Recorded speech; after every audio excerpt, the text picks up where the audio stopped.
to the UIAAA Connection podcast.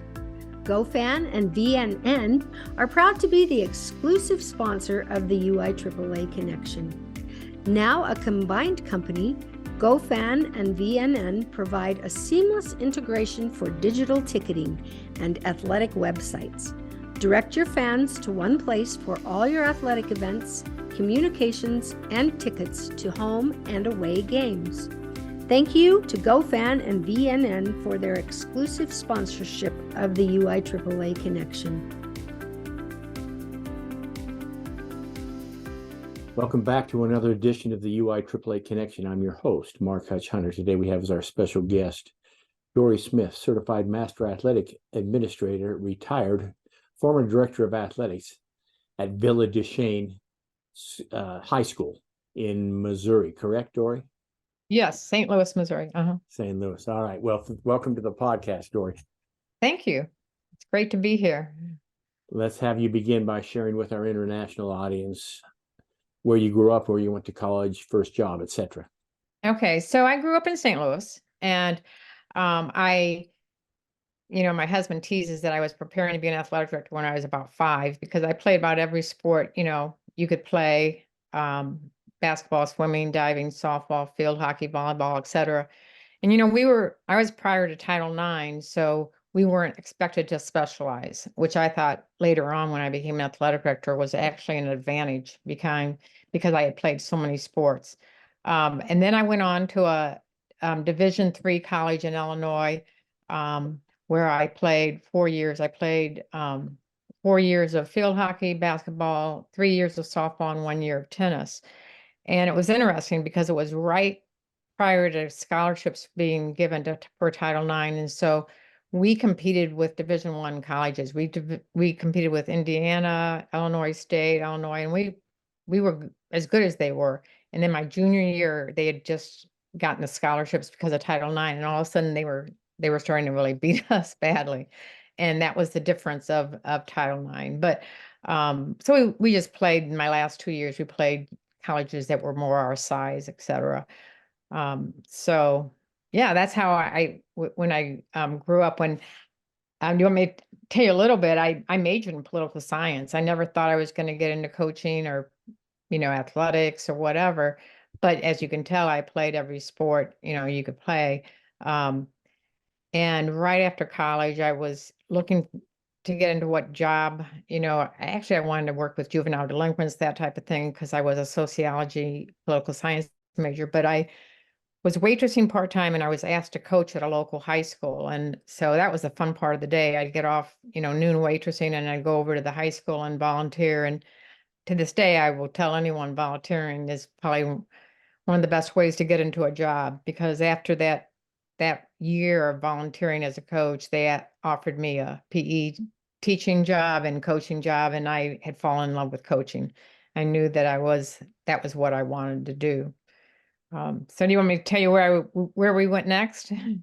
Well, tell me, first of all, so what's the D3 school you went to in Illinois? Oh, the D3 school was Principia College, and it was a faith-based small college in Illinois. And yeah. Okay, and then continue. Sorry. I'm sorry. No, and then so I taught and coached for a couple of years, and then my husband's job took us out to New Jersey. We were transferred, and so when we went to New Jersey, we actually had our 2 children were born out in New Jersey, and I stopped working. I did a little bit of part-time work at the racquetball clubs, one of them that my husband ran, and then but I took some time off. But when we moved back to St. Louis, because we were only out there 3 years, I was asked to do part-time diving coaching.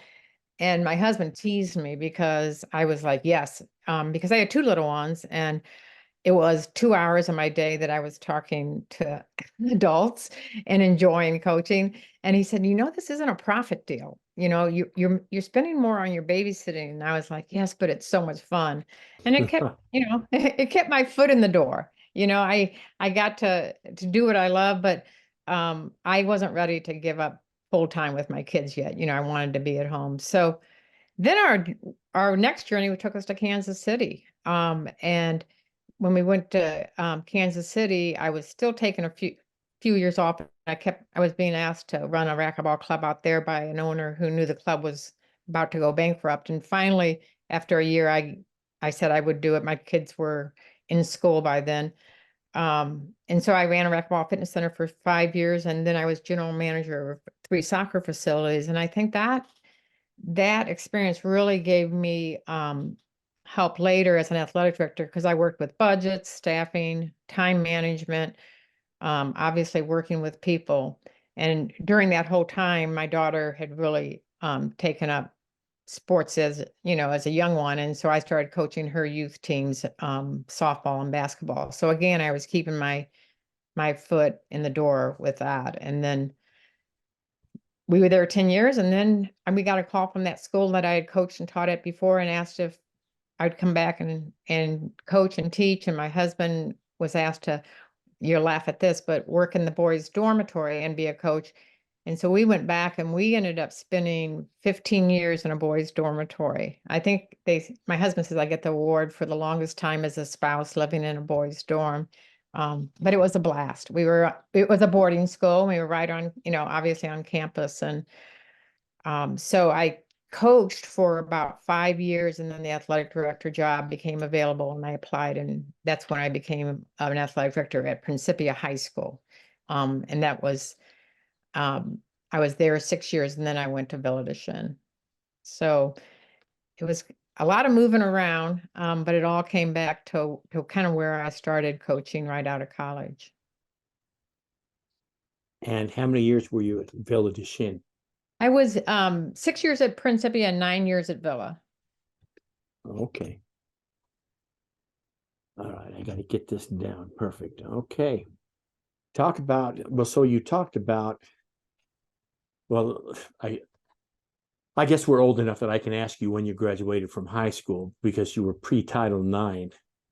Yeah, So, I graduated in 73. okay, so you're 2 years younger than I am, and of course 72 then was when it Yeah. came in, but of course We didn't see it for a while. well, it took years it's still taking years in some places to get it going. Yeah. So you exactly. you didn't see the benefits of that. Okay. You said you played a bunch of sports. I'm assuming then in St. Louis they were just boys team and they let you play because you were better than all of them. No, I don't know. What was the biggest thing is our whole backyard was a basketball court, and the neighborhood boys would all come to our yard to play. And my dad always played. He was really into basketball and softball, and he always let me play. And that's where I played with all the boys. But our high school in 7th and 8th grade, we were still playing 6-on-6 basketball, which, my daughter laughs about when I talk about, the forwards and guards, and then the rover. I was a rover, so I got to go full court. But then by 9th grade, we did have girl sports. It just wasn't the same. The uniforms weren't the same. The time of games weren't the same. Right. And I never was upset at the time about it, but I noticed, and I really noticed later when I gave talks on Title IX, or served on panels and everything, I could share what I saw at that time. We'd practice half court, and the wrestling was on the other half court, and then they'd open the gym up. We were there, probably half an hour, and then the boys basketball would go full court for an hour and a half. So those kind of things I noticed, but I just thought that's how it was. And, a lot of us that were athletic wanted to be a cheerleader, because if you were a cheerleader, you were right there at the boys' games, front and, watching everything. So I was also a cheerleader in high school, and that's, something different that wouldn't happen today. Fascinating. Yeah. Let's have you talk for a moment about some of the mentors you had in your life, both at a young age and an older age, that made a difference for you. Okay. Well, my first one I've mentioned a little bit is my dad.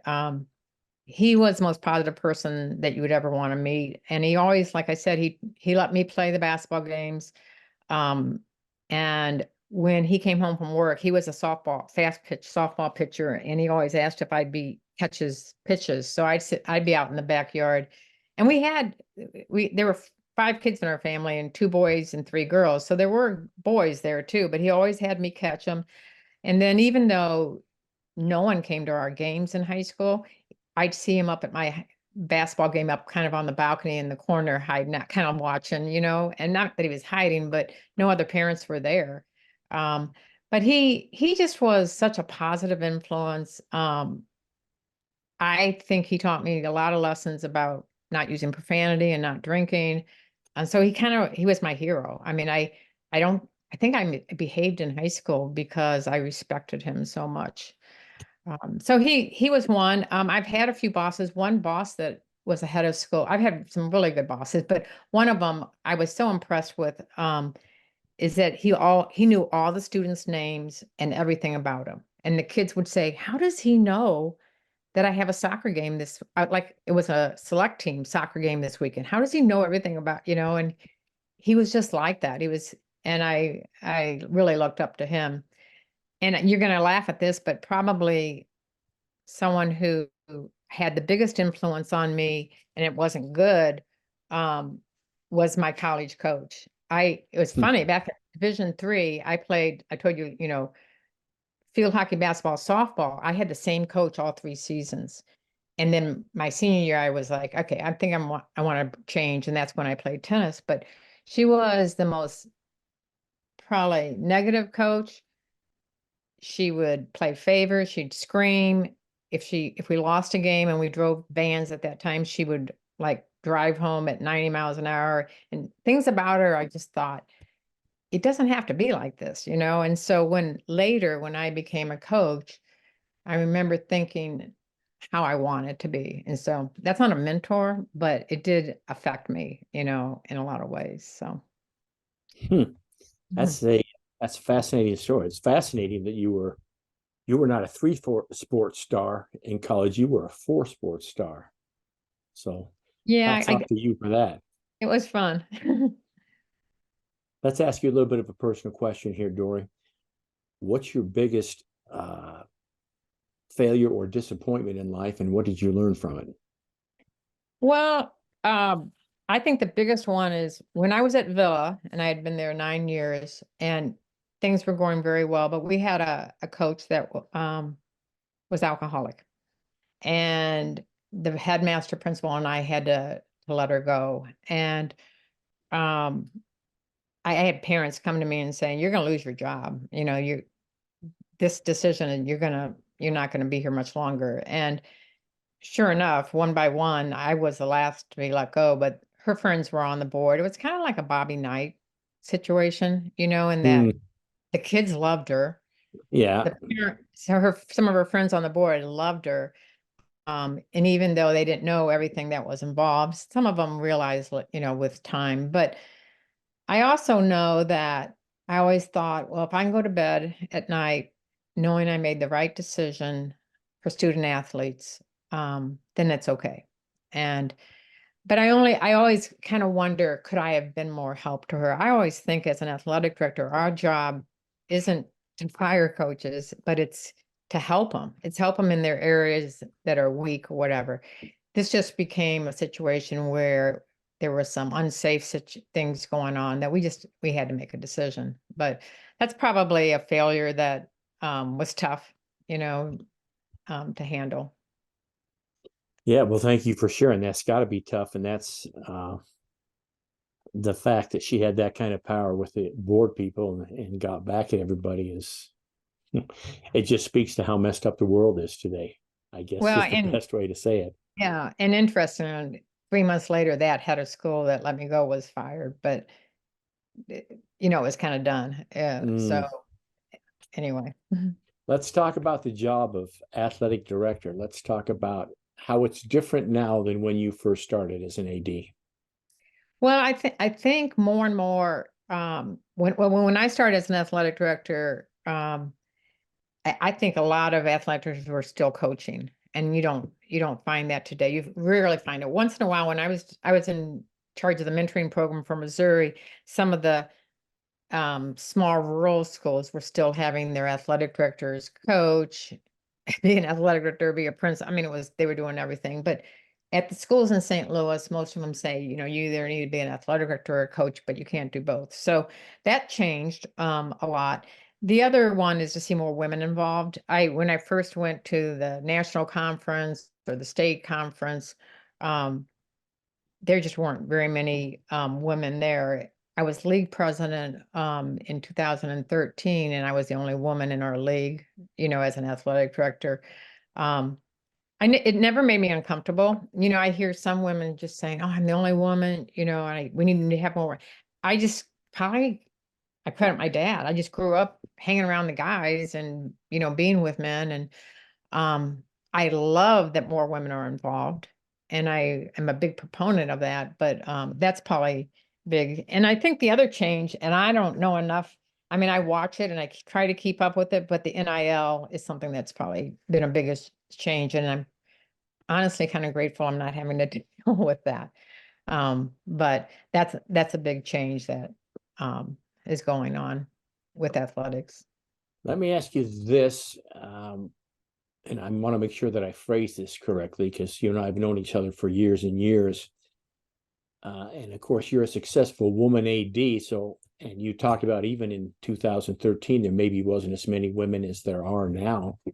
Talk about being a successful woman AD, and talk about if there were roadblocks when you were an active AD of some of the good old boys just being good old boys and having bad attitudes, or maybe you didn't experience that. Like I said, I think it was always comfortable to me. And my biggest suggestion to women is to be yourself. Sometimes I see women trying to work through the situation of being with mostly, male athletic directors. And I see some of them even change their behavior to fit in. And I'm kind of like, I always felt like I could be myself. I think that one thing that was helpful, I became an athletic director at Principia, and I had coached for 5 years, and a lot of the men that I then became their boss or supervisor had seen me coach. And so they saw me. And so when I would share different ideas about sportsmanship or, positive coaching, I think the bubble over their head was like, okay, I've seen Dory do this. And so I think I was an example. I always made it a point at state conferences to play golf in the golf tournaments. And when I first started, I was probably one of a couple of women that were playing. There's more now. And I thought it was interesting. I can remember hearing that Harvard Business School made it mandatory to give a class on golf because a lot of the women weren't playing golf, and it's such a networking time. I tell women, or I would hope women would mix with the men at the conferences. One thing I noticed is I always made it a point when I would go to a conference, you have the coffee time and everyone's sitting around tables, is not to go hang with just the women, and a lot of times, I mean, I knew a lot of the men because I was in a league with all, men athletic directors, but I see sometimes some of the women off by themselves. And so I also never felt bitter, like I told you about Title IX. I don't know if you've read the book or heard of the book. I Was Right on Time, and it's Buck O'Neill, who played in the Negro Leagues. And I loved his positive attitude about he didn't get to play Major League Baseball, but what he got to do was so great. So I think sometimes you hear some of the women be a little bit bitter and about Title IX or about, how many male athletic directors. And I think that affects their relationship with the men. So I really recommend a book. Joan Cronin is the past athletic director at University of Tennessee. And this is the book, Sport is Life. And it's so neat because here she's a Division I athletic director at a major college, and some of the thoughts she shared, and I'm going to give you a quick quote, but I really liked this, is when she was talking about inappropriate language, because I've always felt like, be a class act, do it and she says, I once worked with a coach who unfortunately used inappropriate language in coaching his team. To me, this is not the way to communicate. I communicated that to him by saying, you are smarter than that, so improve your vocabulary. And I love the way she shared it, but I emailed her and I said, I love the fact that you were at a Division I, you're working with the top coaches, and you're able to teach, the right way to do it. So anyway, but I felt like I was accepted as a woman athletic director. And I think there's sometimes is a feeling among women, Mark, that we have to work so much harder to get the recognition or you know, to be told by other male athletic directors, "Hey, you did a good job," but that's just how I've always worked anyway. I'm going to do it the best I can. So I never felt upset with that. Hmm. Let me ask you a follow-up about that book you just quoted from. Does Yeah, she have stories in there about Pat Summitt, I assume? she does. Unbelievable stories. And um, I was telling her that I went to one of Pat Summitt's basketball clinics in Kansas City, and when I was there, it was a 2-day clinic, and you're on bleachers. She's showing you everything, what to do, with drills and all that. But then all of a sudden, she spent 45 minutes on teaching your athletes not to be selfish, and she said, and not to be moody, and that the managers for those teams, Division I, Tennessee, aren't there to clean up after them and all this. And she really talked about not allowing. She goes, don't let these girls be moody. And I went back that spring, and I was still coaching softball, and I had the girl who for 2 years was moody. And I just went up to her and I said, we're not gonna accept this about you anymore. You're not gonna be moody. And she had one of these days that was like crazy. So I said, go back Yeah. to the dorm. We were on a campus. I said, go back to the dorm, come back tomorrow when you're ready to get rid of that. And she never was like that again. And I thought, oh my gosh, Pat Summitt could have helped me a couple of years ago. So anyway, yeah, she has some great stories in there. And Well, the purpose of the book is lessons learned that apply to business and life. So it's across the board. Mhm. that story you just told proves, what you expect from athletes, you can get from athletes, even though it may be out of their comfort zone. The reason I ask about Pat Summitt is by the time this airs, my interview with Kelly Fish from Tennessee would have aired. Oh, And wow. her claim to fame, as she told me during the interview, was she told Pat Summitt no and had the opportunity to be a manager for Tennessee and turned her down for another opportunity. So Oh, wow. there you have it. That's incredible. Yeah. Let's talk for a minute about your journey with the Missouri Association, the Missouri IAAA. Maybe Okay. talk about how you got involved. Talk about some of the legends from Missouri, some of the people that I know. Obviously, Marty, Josh Scott, Mike McGurk, even going way back, Frank Schultz, Yeah. who's been retired for a while. And of course, now you're one of the legends in Missouri. So talk about how you got involved and how you, then we'll go to how you got on the NIAAA board. Okay. Well, when I first became athletic director, the first year I'm going to the national conference, and then I'm going to the state conference, and I know of athletic directors that weren't attending either, and some maybe state but not national. But I wanted to I wanted to learn. I mean, I felt like I had so much to learn, and I wanted to learn from others. So that's why I started getting involved. With time, with the MIAAA, I offered to do things. I was asked to speak at sportsmanship summits. I think because I was known for that being something that was important to me, but I also um, became, gave a talk on organizational ideas, and when they would ask, and so soon I was asked to be on the board. I was publicity chairman, and I did the web page, and then I did the mentoring program. So whenever they asked, so what happened with that? And I have to say that Marty O'Hearn was a big, big influence for me. He kind of took me by, and you can imagine, and said, you've got to get involved with this. You got to get involved with that. And I couldn't this is what I was at that time. Our league was an all girls league. That was before we became a co-ed league. And so all the athletic directors were women. And almost all of them, maybe a couple would go to the state conferences, and I couldn't get it, and so, and I think they kind of thought like, what's the use or whatever. But anyway, I just started getting involved with all that. Well, what happened was Marty retired, and so he was supposed to go on the NIAAA board. He was chosen by Missouri. It was Missouri's turn. Missouri board selected him, he had to step down because he was retiring, and he came to me and he said, the board wants to have you be the NIAAA board member. And it really came down to, Mark, that I was one of very few people in Missouri that were active at the NIAAA level and state level.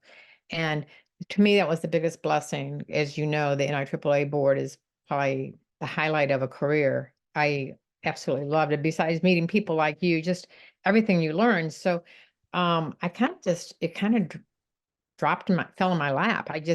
And then I got involved with more. I mean, I spoke a lot on Title IX, and I spoke a lot at sportsmanship summits, and I always was involved at the state conferences doing things. So I was on the investigative committee for Missouri. I was on the appeals committee for 9 years. So I kind of became someone that they knew would say yes. My husband kind of teased. He said, "You always say yes." And I was like, "Yeah, but that's where I learned." I got on the investigative committee because my first year as an athletic director, I got called by a league athletic director saying that so they sent someone over to our school to pick up a pole vault equipment, and they saw my football coach doing a practice, which you're not allowed to do in the spring in Missouri at that time. And he called me and he said, "Dory, if we hear about this one more time, I'm turning you into the state." And I was like, I don't know what we're doing. What are you talking about?" And I talked to my football coach, and he kind of made an excuse. "Well, we're a boarding school, so we don't have the kids here in the summer." And I said, "Yeah, but it's illegal. I'm finding that it's illegal. We can't do it." So then when they asked for anyone to self-nominate themselves for the investigative committee for Missouri, I'm like, "I'll do it because I need to know all these rules. I need to get right involved." And then later I was on the appeals, which was really fun. So I think the big thing with the MIAAA and NIAAA is being available and saying yes, and going, also when you go to the conferences, go to the workshops, go to the talks. I've seen some individuals that will go and not attend some of the best workshops, Mm. you know, and so anyway, that's kind of my story on that. Let's have you share now maybe a couple of experiences when you were on the NIAAA board. I've said this with other former board members that are on this podcast. I mean, it really is an honor because there's so few people that get that chance. There's so many deserving people, and there's so few Yeah. people that get that chance. So speak for a minute, maybe a couple of experiences that come to mind, or humorous stories, whatever. Mhm. Well, I think that, like I said, I felt like the benefit of being on the NIAAA board was meeting individuals like you and so many from across the nation.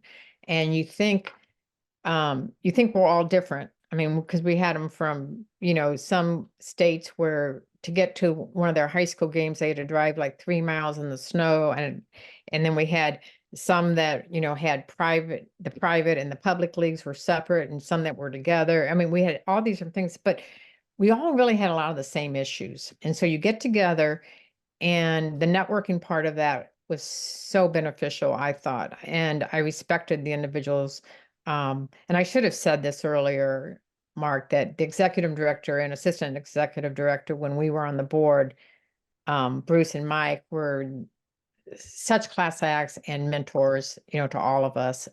When I when I heard that on Monday morning, they would sit and look at a map and think of all the NIAAA board members and just say kind of a prayer for everyone across the country. I thought, wow, where else does that happen? So I feel like I got more involved with the magazine. I'm blank right now. And because I was head of the publications or liaison.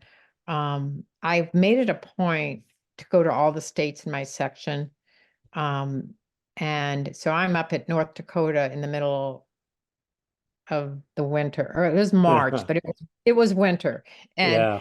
and they were so excited. They're like, we haven't had anyone come here for and so I'm kind of rambling, but I felt like there was so much we learned, from each other. I loved the student scholarship that we sponsor on the NIAAA, and I was really involved with that a lot. Um, I think the funny thing, I'll never forget being at a meeting and Mike Blackburn kind of announcing, this is how far back we were, but that he had put us on Facebook, the NIAAA, but Bruce didn't know it. And he goes, oh, by the way, I put us on Facebook.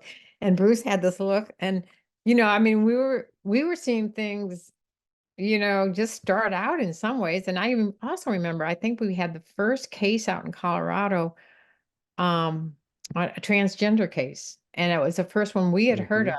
And I remember Mike, I think, looking at us and saying, this is what we will be experiencing, and we need to know how we're going to work with this. And so there were a lot of things that, we learned. We had so much fun. I mean, we worked so long and hard at those meetings, but when we went to dinner and we kind of let down and just had fun, it was great times.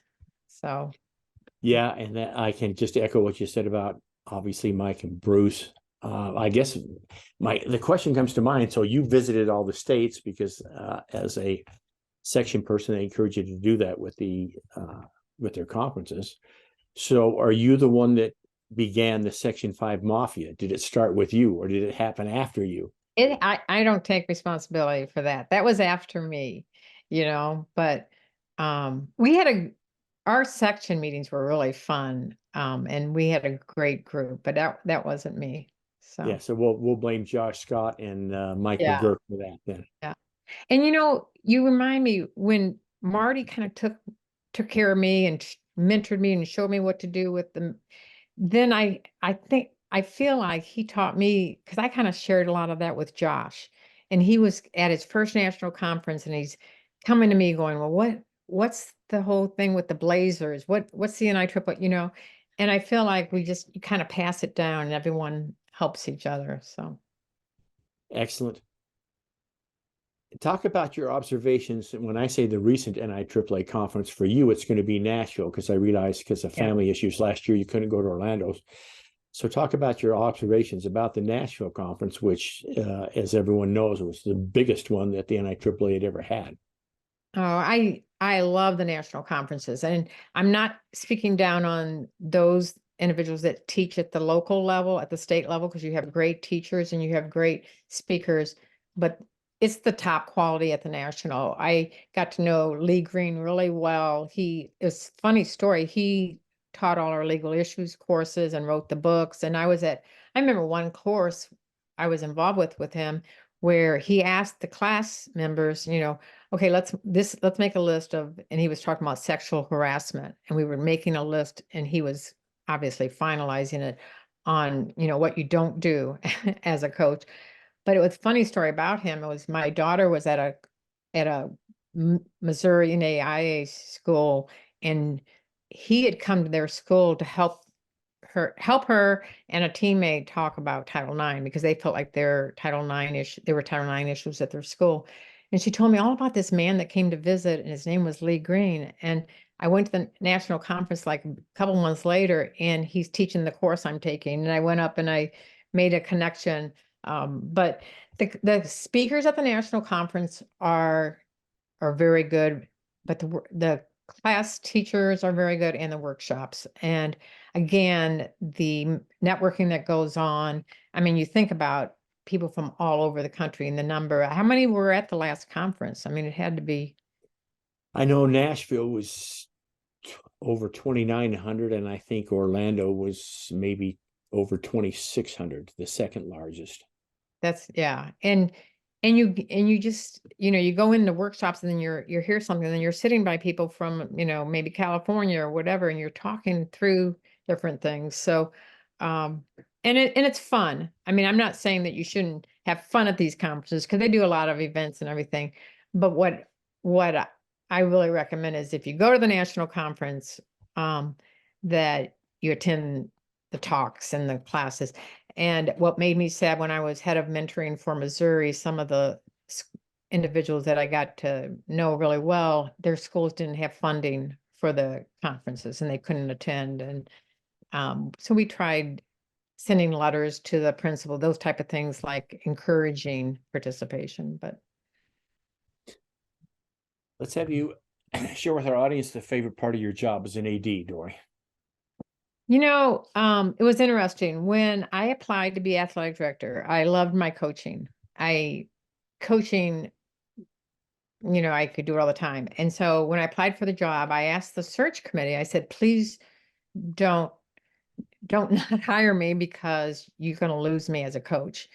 Um, at that time I was coaching basketball, field hockey, and softball. And I said, they told me that if I was an athletic director, I could still coach softball. And so I knew I was going to coach one. I said, but don't, feel like you're losing a coach, because I said, I think as an athletic director, I'll have such a bigger impact on the student athletes because I'll be coaching the coaches and hiring those individuals that we want on our staff and making sure we have the consistencies among our athletic department that we want. And I always shared with my coaches that a good coach will improve your game, a great coach will improve your life. And so um, I was very direct with them, and I said, I will love working with the coaches. So my daughter was younger then, and she thought the only thing an athletic director did was go to games. She said, so your job is just going to games, right? I'm like, well, no, after 4 o'clock but that was a favorite time of the day, is to close up the office and get out and go to practices or games. And so I think that was what I loved. And I really encourage that, I loved going to the lower level contests. My husband said, do you have to go to every contest? I said, well, if I don't go to a couple contests a day, I'm not going to get to all of them, to really see the different teams. I had coached 3 years of softball, and the athletic director at my school had never seen me coach. And I thought, oh my gosh, if a parent called and said, you got a really crazy softball coach, he wouldn't be able to defend me. So I wanted to make sure I saw practices and contests and that type of thing. But nothing's more fun than seeing the last runner come in at a cross country meet, and cross the line, that type of thing. So I love that. Excellent. Let's finish with a couple of questions. The first one being, we've got Dory's 2 suggestions for a brand new AD in order to be successful, and they have to follow your suggestions to be a success. What would your 2 suggestions be? Okay, I had 3, but I'll give 2. You can give 3. One is to find an athletic director in your league or area that you could rely on for ideas, mentoring, etc. And make sure that that's the type of athletic director you want to be. It's not going to be maybe the president of the league. It's maybe not going to be the one you hear talking about everything. There was one athletic director in my league who was kind of like E.F. Hutton, because when he said anything, everyone just stopped and listened. He didn't talk a lot, but when he talked, I just really respected him, and I reached out to him. So find someone and find the class act among your athletic directors in your area and lean on them. They're there for you. And they probably did the same thing when they started. The second thing I would say is, I kind of just mentioned it, but make sure that the lower level teams are as important as the varsity teams, and attend those contests. We always say about the percentage of student athletes in high school that go on to college, or even for sure the small percentage that go pro. So they're all going to be out in the community. So, get to help those all of the student athletes in your program. And the last one I was going to say was, don't miss important family events due to your job if you can. I did a pretty good job because my kids were a little bit older. They were in high school. I see some of these athletic directors with younger kids and everything, and I just am so impressed with all that they do. Mark, I think of the hours and everything we did, and I'm like, could I do that again? I think so, because you love it. But I missed one thing that I regret. Stan Musial passed on, and his grandkids went to our school, and the daughter of Stan Musial came to me and said, I've got a ticket for his ceremony down in St. Louis, and would love for you to attend, because we had brought him for a field day and when he was obviously alive. And so I was like, oh, it's a day of a basketball tournament that we host, and I had people to help me.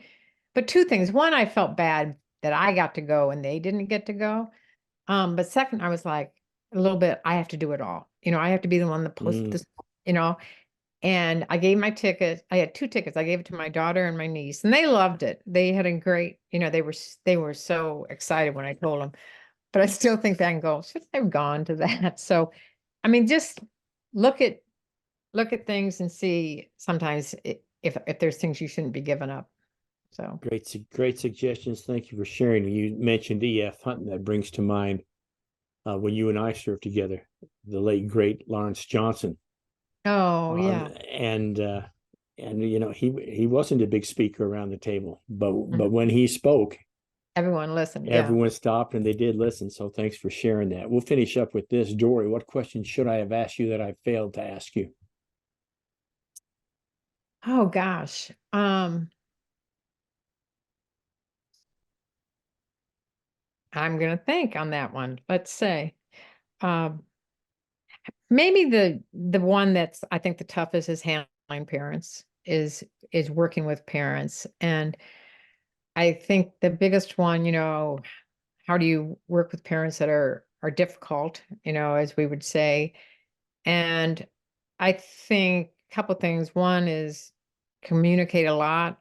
2 is make sure you're always in communication with your bosses so they know how you're working through some parent issues. And answer them. When I say communicate a lot, don't avoid emails or whatever. There was one parent who just always was complaining about something, and I would see an email come in from her, and I kind of go, "Oh, I'll wait till noon." Like I don't want to open that yet. But just make sure I always told my coach and everything, you need to answer within, so much time. But yeah, I think just get help if you have parent issues. So That is some great advice on that. That ends this edition of the UIAAA Connection. Again, our special guest today has been Dory Smith, Certified Master Athletic Administrator, former board member of the NIAAA, and former Director of Athletics at Villa de Chine High School in St. Louis. Dory, thanks so much for being on the podcast. thank you. Have a great day. For our listeners, we hope you tune in again next week for another edition of the UIAAA Connection.